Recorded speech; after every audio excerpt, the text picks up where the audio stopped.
Gold trusted gold buyers మీరు తాకట్టు పెట్టిన బంగారాన్ని విడిపించి ఈ రోజు ఉన్న మార్కెట్ ధరకు కొనబడను. పాపం ఎన్నో సినిమాల్లో అతి గొప్పగా యాక్ట్ చేసిన నటుడు ఇప్పుడు హాస్పిటల్ వెంటిలేటర్ పై ఉన్నాడు. ఐసీయూలో చావు బతుకుల మధ్య పోరాడుతూ ఉన్నాడు. సో ఇంత గొప్ప నటుడు ఎన్నో సినిమాలు చేసి పెద్ద పెద్ద యాక్టర్లతో యాక్ట్ చేసి ఆయన తనకంటూ ఒక స్థాయిని క్రియేట్ చేసుకున్నాడు. తన మీదే ఒక స్టోరీలు రాసే అంత గొప్పగా ఎదిగిన ఆ నటుడు ఇప్పుడు హాస్పిటల్లో ఎవరి సహాయం కోసం ఎదురు చూస్తున్నాడో తెలుసా?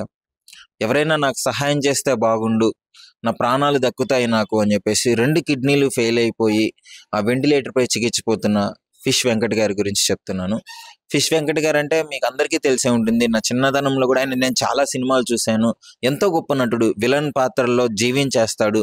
విలన్ తర్వాత కమెడియన్గా కూడా తను చాలా అందంగా అందరినీ నవ్వింపజేసే క్యారెక్టర్లు చాలా చేశాడు. రవితేజ గారితో, బన్నీ గారితో, పవన్ కళ్యాణ్ గారితో ఇలా చాలా మంది పెద్ద పెద్ద యాక్టర్లతో చేసిన ఆయన ఇప్పుడు ఇండస్ట్రీలో ఎవరైనా ఒక పెద్ద వ్యక్తులు నాకు డబ్బులు సహాయం చేస్తే బాగుండు అని చెప్పేసి చాలా ఎదురు చూస్తున్నాడు. అతనైతే ప్రస్తుతం ఐసీయూలో ఉన్నాడు. హైదరాబాద్లోని ఒక ప్రముఖ హాస్పిటల్లో చికిత్స పొందుతూ ఉన్నాడు. గత కొద్ది రోజుల నుంచి ఆయనకి ఆరోగ్యం అంతగా బాగలేదు. ఒకసారి ట్రీట్మెంట్ అయ్యింది.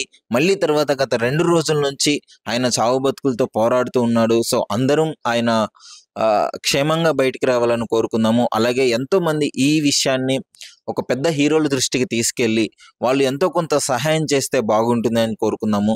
అతను చాలా బాగా యాక్ట్ చేస్తాడు. ప్రతి సినిమాలో మీరు అందరూ చూసే ఉంటారు. ఫిష్ వెంకట్ గారు అంటే తెలియని వ్యక్తి ఉండరు. ఇండస్ట్రీలో కూడా చాలా మంచి పేరున్న వ్యక్తి.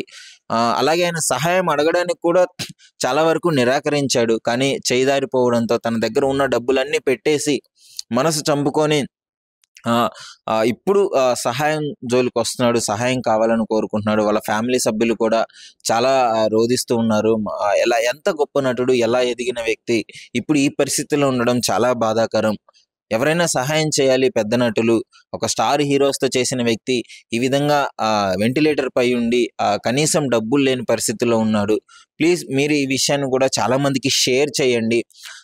మీకు తెలిసిన సోషల్ మీడియా ప్లాట్ఫామ్లో పెట్టండి. ఇది ఖచ్చితంగా ఒక పెద్ద హీరోల దృష్టికి వెళ్తుంది. డెఫినెట్లీ వాళ్ళు సహాయం చేస్తారని నమ్మకం ఉంది.